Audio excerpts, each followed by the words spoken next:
Managing projects in Adobe Story is pretty easy because Story tends to manage everything for you. There aren't that many options. And perhaps one thing that's missing, maybe it'll come in the future, is the option to make subdirectories within a particular project. And I'll show you what I mean. Here, I've not been working that long, and admittedly, I'm creating multiple items to show you how this software works.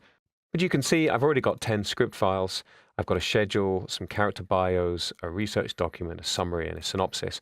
I can also put a link in. So I might say here, www.amazingmoviethatwillwinoscars.com.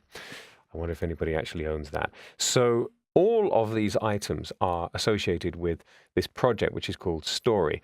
And I've put that project inside a category which I've called Learning Story. Now, at the very top of the list of projects, you can make a new project, you can sort them alphabetically, you can create new categories into which to put those projects, and you can decide which categories you see or don't see. So for example, here, if I choose New Project, and I'll call this just Example Project so you can see what I'm doing. There it is. Now you'll notice that that hasn't appeared under the Learning Story category. It's come up here under All Projects, which is just the projects that aren't associated with a particular category. We need to make a distinction between documents and projects, though. In my eyes, and maybe it's just because I'm a simple bear, the fact that you've got this heading followed by a series of items implies to me that they're somehow items to work with, but they're really just containers. Here I've got that example project I've just created. And if I want to, I can click and drag this. You see, I get a little plus symbol there. I can drag this into the Learning Story category, and then I've got two items in there. If I make a new category, and let's just call this Example Category, and then drag that project into it, now, of course, you can see if I stop showing the example category, I've got a little check mark next to it here. I can take that check mark off, and I'm just not going to see it.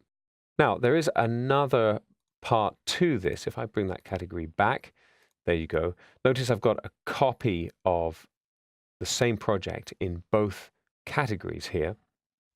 So I can just go in the Learning Story category, click on this little menu that appears when you select an item on the list and choose Remove from Category. This is different from Delete. If I remove from category, it's just going to take it out of that Learning Story category.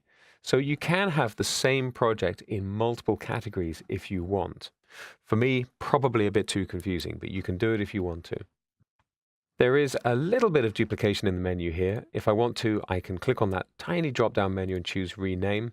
And maybe I'll just say this, let's call it Example 2. You see that updates both instances. It's not really two instances because this is the All Projects listing. I get the same functionality under the Projects menu at the top. Let's change this back to Example Project. So pretty straightforward stuff, I think. Nothing magical and mysterious there. You notice that as well, there's an option to archive projects. And there's an option at the very bottom here to show archived. And there's even a deleted category. I've also got some sync issues here because I've got projects that I created on another system and just didn't synchronize them. So they're partially on the net and partially not. You see, I've got red marks next to these to show that I need to get that other machine online properly so that the scripts will update. If I go back then to this project and choose Archive, it's going to disappear. So I'm now back to my remaining projects. And if I tick the box to Show Archived, I'm going to get all of the projects. I've got 15 in total on my machine here. And there's my example project. You'll notice also there's an option to Restore. So if I choose Restore, it's going to take it out of the archive. If I turn off viewing archived projects, the project remains. You'll also notice that next to the project name, if I just select it here, you can see there's a little mini, it kind of looks like a flower to me, but I suppose it's a cog. This is giving me information about the project. This information isn't particularly important as far as Adobe Story is concerned, but it's useful for you. It's useful when you're producing call sheets and schedules. All this stuff can be populated. So I can say Director Maxim Jago, that's me. First Assistant Director, let's see, I used to work with a brilliant Assistant Director, Sarah Mooney. She was brilliant. And so on and so on. And I could also create a preset list of these. So I can create some series information. Let's call this the Paladin series. I can say this is series number 1. This is program name, introducing Paladin. You might have an internal program ID and a season, and I can say OK. And now you can see I've associated this information with a particular series. Now when I create new projects, I just save this. Let's go back to our other project, story.